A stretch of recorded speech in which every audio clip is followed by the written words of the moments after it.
Roberto Bataglino, buen día. ¿Qué tal? ¿Cómo va? ¿Todo bien? Muy bien, mejor que ayer. Sí, sin duda alguna se respiran otros aires, la ciudad es distinta y se está recomponiendo muy lentamente la calma, la tranquilidad, la situación más o menos normal. Más o menos normal, porque digo, habrá que estar expectante esta tarde a si se corta o no se corta la luz con esa temperatura. Hay, como en el hospital de urgencia, hay una asamblea que impide la atención normal.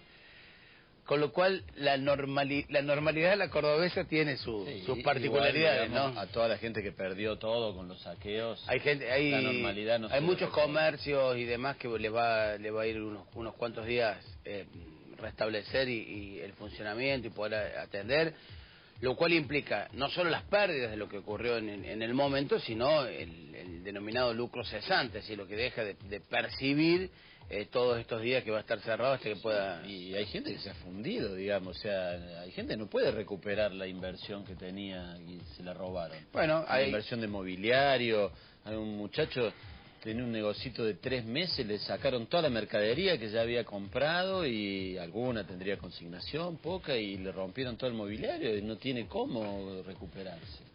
Ahí habrá que esperar estos anuncios que se hicieron por parte del Estado provincial, también municipal, respecto a que va a haber líneas de crédito, de asistencia, envío de material concreto y un relevamiento que supuestamente debería empezar hoy para conocer a ciencia cierta la cantidad. Se habla de más de 1000 locales comerciales afectados, ¿no? Y sin duda alguna, lo analizábamos ayer, una cuestión que tiene que ver con recomponer el tejido social, que obviamente ha quedado dañado por estos enfrentamientos, por esta cosa de violencia, de barbarie, de irracionalidad que se dio en las calles de Córdoba y que seguramente deja lugar a discursos bastante radicalizados, algunos de ellos con un contenido un tanto antidemocrático y muy violento, en una sociedad que lentamente y con el paso de los años iba avanzando a criterios de convivencia un poco más estables. Pero sin duda alguna me parece que hay dos cuestiones macro para analizar.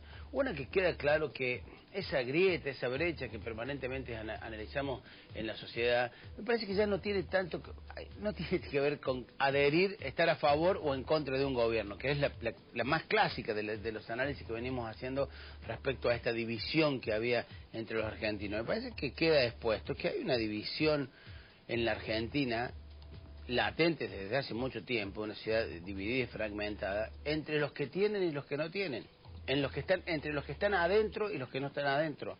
Esta que se llama la generación ni la que no trabaja ni estudia, y que en algún momento encontró por parte de algunos voceros del oficialismo nacional una explicación de que, bueno, que tenían ahí una razón de ser. Es una cosa muy grave, ¿no? Tener una sociedad incluida, digamos, que accede a la salud, a la educación, a ciertos bienes materiales, a la recreación, a algunos productos culturales, y una franja de la sociedad que no accede a casi nada.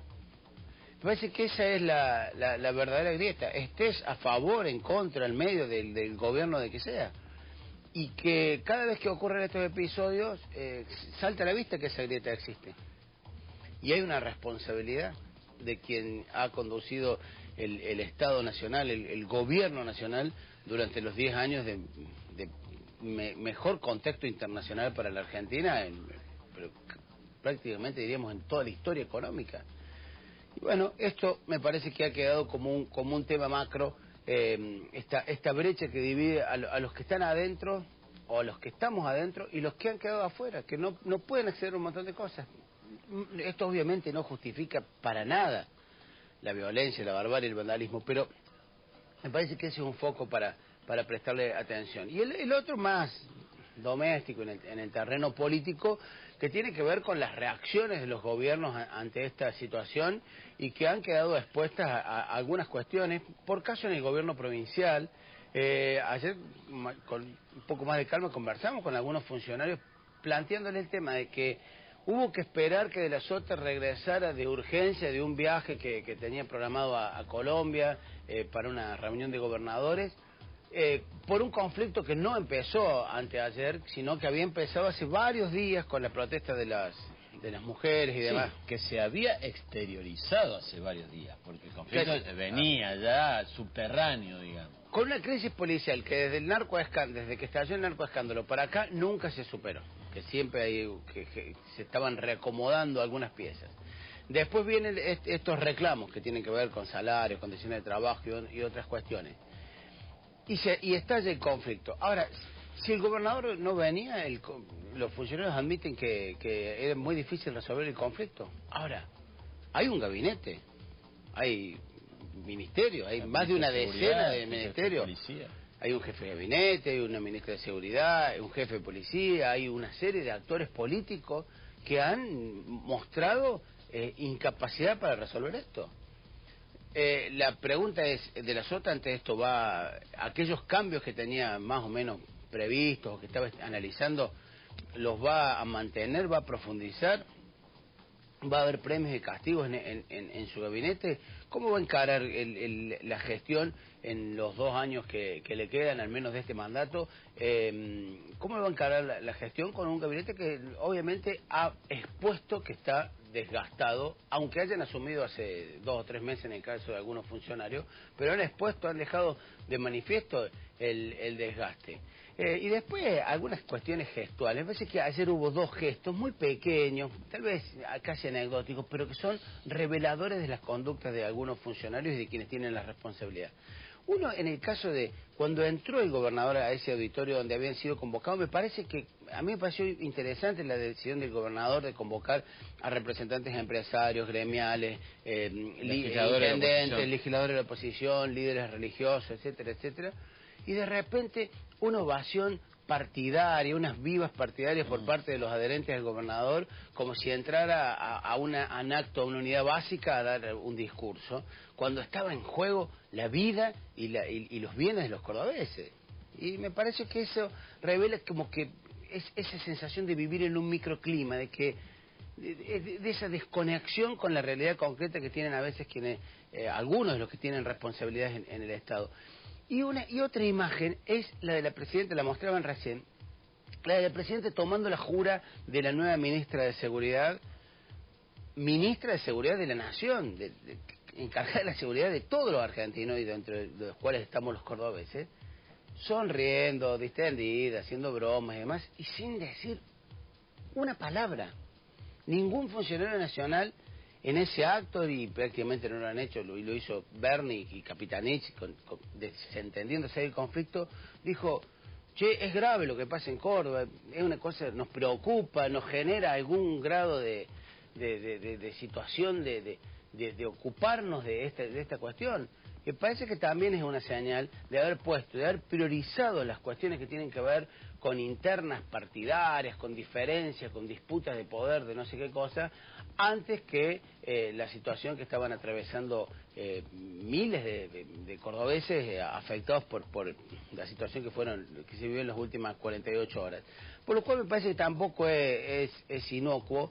Creo que para el jefe de gabinete va a significar una bisagra. Había crecido su imagen políticamente como un hombre de diálogo abierto, llamando a todo el mundo, y ayer ninguneando, porque fue eso lo que hizo Capitanich, ninguneó el conflicto de Córdoba. Me parece que ya pasa a ser un funcionario más que ha en muy poco tiempo quemado ese capital político que había sumado en las primeras jornadas. Claro, lo que pasa es que él había estado con Macri haciendo como un alarde de dialoguismo político y luego niega públicamente una ayuda a una provincia en crisis, más allá del gobierno de la provincia. Los que estaban en crisis son los ciudadanos de Córdoba, claro, no el gobierno. El gobierno es otra cosa. Los que estaban siendo atacados eran los ciudadanos de Córdoba, que creo que encontró una buena metáfora de la Sota cuando usó esto del DNI. Fue un buen hallazgo. Que también son ciudadanos argentinos. Y entonces ahí es donde quema lo que vos decís, ese capital político. ¿Qué quiere decir? Que todo lo otro es para la foto, digamos. O sea, se reúne con Macri. Cuando tiene que llevar el diálogo a la fase concreta, que es un apoyo concreto a una provincia rival, entre comillas, políticamente, en problemas, no lo hace. Y también revela un poco de torpeza política del gobierno nacional, porque creo que con muy poquito hubiese salido ganando políticamente el conflicto. Es más, porque hay que recordar una cosa, el gobierno llamó a la gendarmería después de decir públicamente, la ministra de Seguridad dijo a las 10 de la noche, no necesitamos gendarmería.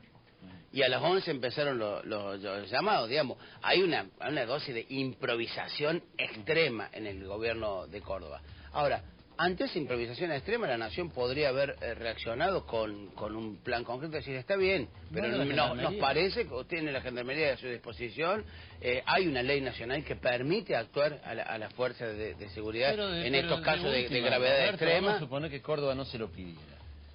Le pone los efectivos, los que sean en Jesús María, listos para actuar. Gobernador, cuando usted quiera, llámelo. Sí, le genera un... ¿Me entendés? Políticamente hablando, por eso digo que hablo hasta además de una torpeza. Yo no sé si el gobierno nacional jugó a que el conflicto fuera más grave, digamos. Por eso digo estas mezquindades, y si después sigue analizando los discursos, los pases de facturas que tienen que ver con la política más chica, me parece que no terminan de entender lo que padecieron miles de cordobeses de ayer en Córdoba, ¿no? Lo dijiste, pero déjame subrayar que han quedado muy debilitadas las figuras del jefe de policía de la provincia y de la ministra de Seguridad, sí, sobre todo. Sí. Porque vieron pasar el conflicto, lo vieron pasar. O sea, si vos sos ministra de Seguridad o jefe de policía, ya te había estallado el conflicto. No era un conflicto ya solo subterráneo, ya te había estallado, ya te habían tomado simbólicamente la jefatura un grupo de mujeres. Sí. Eso era un signo particular. Y vos no hiciste nada. Dejaste que el gobernador... No, vaya gobernador, tranquilo que acá está todo bien. Y cuando el gobernador está viajando a Colombia, en este caso a Panamá, se te acuartelan los policías y encima no sabes cómo resolver el acuartelamiento, quedan muy debilitados. A mí me parece que en otras circunstancias estaría en juego sus puestos. Digo, en otras circunstancias de no haber hecho tan poco tiempo que asumieron. Y como vos decías, claro, ahora es un costo político grande para el gobierno de la provincia relevar a dos funcionarios, pero no han quedado muy bien parados me estoy refiriendo a la interna del gobierno. Todo parece indicar que el gobernador tenía previsto algunos cambios, pero esto es como cuando el técnico tiene previsto unos cambios, o se lesiona un jugador o hay un gol, entonces cambia el resultado, y me parece que ahora los cambios van a ser otros. Fue muy grave la crisis, Roberto, muy grave. Sí, sí, muy grave. Me parece que, como decir, secuelas en lo social por largo tiempo y secuelas en lo político alto. El costo político que paga el gobierno, que va a pagar tanto el gobierno provincial y el nacional por esto, me parece que es elevado. Gracias. Nos vemos mañana. Noticias.